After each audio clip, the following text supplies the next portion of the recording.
Shalom Ouracha, bienvenue pour la suite de la Sugia de Grama. On a pu étudier le Shulchan Aruch dans le Siman Resh Samerhe Seif Aleph, qui nous interdit de prendre un keli à part entière qui serait menoukav, qui serait percé et qui va alimenter goutte à goutte un autre keli qui aurait sa bougie dessus. Donc ça c'est interdit de le faire bien entendu depuis Erev Shabbat. Pour quelle raison? Shema Istapek, peut-être qu'il va venir à se servir de cette huile-là et il serait chayav de la melacha de Kibouy. Ça, le Magen Avraham nous dit, tout ce que le Shulchan Aruch nous dit que c'est chayav. Comment on peut dire chayav? C'est parce qu'on est d'après l'opinion du Rambam, qui pense que melacha shenat tzricha legoufa. Alors on est chayav mina Torah. Et il dit par contre, pour Rabbi Shimon, aussi ce serait interdit. Et ça, c'est a priori étonnant. Comment on peut dire que d'après Rabbi Shimon, qui lui pense que melacha shenat tzricha legoufa, c'est qu'un issour des Rabbanan, puisque ici on ne va pas utiliser finalement le produit de l'extinction. Donc c'est quand même sur des rabban. Dans ce cas-là, pourquoi on nous interdit déjà depuis Erev Shabbat? Ça s'appelle Gozrim, Xera Lexera, ça s'appelle faire un interdit des rabbanan, sur une prévention, sur quelque chose qui est déjà interdit des rabbanan, et normalement la règle elle est que En Gozrim, Xera Lexera. Le Machatzit HaShekel, donc pour répondre sur Rabbi Shimon, que ce serait quand même assourd, alors il nous dit qu'ici il faut faire ressembler au cas des étincelles, qu'on a déjà vu dans la Gemara, dans Memzaïn Amudbet, Perekira, que on est gozer depuis Erev Shabbat de prendre un keli rempli d'eau qui va venir y réceptionner les étincelles même pendant Shabbat. Pourquoi? Parce que ici l'enjeu c'est Gram Kibouy. Et Tosfot avait expliqué soit que les Chachamim ont vu que dans ce contexte-là, il y a lieu d'interdire davantage, et c'est pour ça qu'on va interdire même si on est face à un issour des Rabbanan, ou alors parce que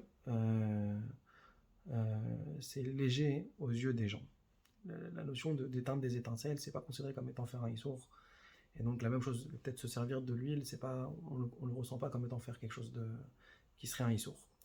La conséquence à l'arrique qui est rapportée aussi dans le Machatzit HaShekel, c'est de ce fait, on ne pourrait pas utiliser une huile parfumante pour les nérotes de Shabbat, parce qu'il y aurait ce risque-là qu'on vienne à vouloir les prendre pour les sentir.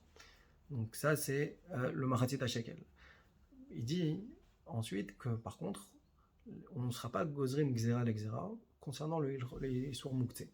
Il y a une notion qu'on n'a pas le droit d'annuler un keli de sa fonction pendant Shabbat.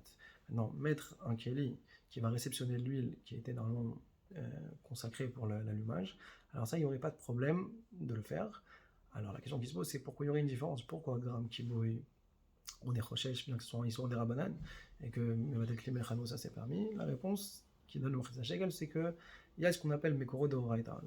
À l'origine, la melacha de Kibouy, elle est minatora. Maintenant, il se trouve que c'est vrai que si on n'utilise pas le produit d'extinction, ça deviendra midiraban, mais ça reste que c'est origine Torah. Tandis que Mouktsé, c'est 100% midirabanan. Il n'y a pas de possibilité d'arriver à un Issour Torah avec le Ilchot Mouktsé, et dans ce contexte-là, il n'y a pas lieu d'être gozer. On a pu voir l'Agma dans Bakama, d'Absamer, on voit que l'Agma va nous parler du cas de Grama Benezikin. On a vu que Grama Benezikin Patour, avec le cas du Réchoté Vekatan, la Gemara va apporter un cas où une personne elle va souffler, et il y a aussi le vent qui va venir l'aider, et ça va déclarer l'incendie. Et dans ce cas-là, on dit qu'on est patour. Alors on demande pourquoi ce ne serait pas comme la melacha de Zoré, où on voit que le vent il aide et la melacha elle est accomplie.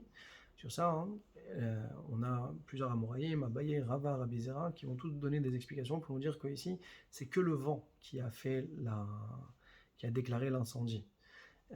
Et que donc l'action de l'homme, elle était insignifiante. C'est pour ça qu'ici on est patour.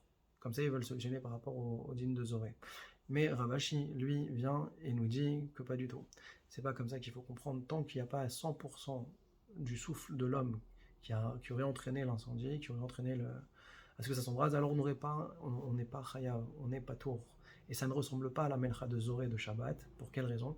Parce qu'il y a le principe de Melchet Marchevet dans Shabbat qu'il n'y a pas dans les dynimes de Nezikin. Et donc c'est pour ça que ici on n'est pas tour, même si son souffle à lui à titre personnel a aidé à créer le dommage. Chazak Baruch.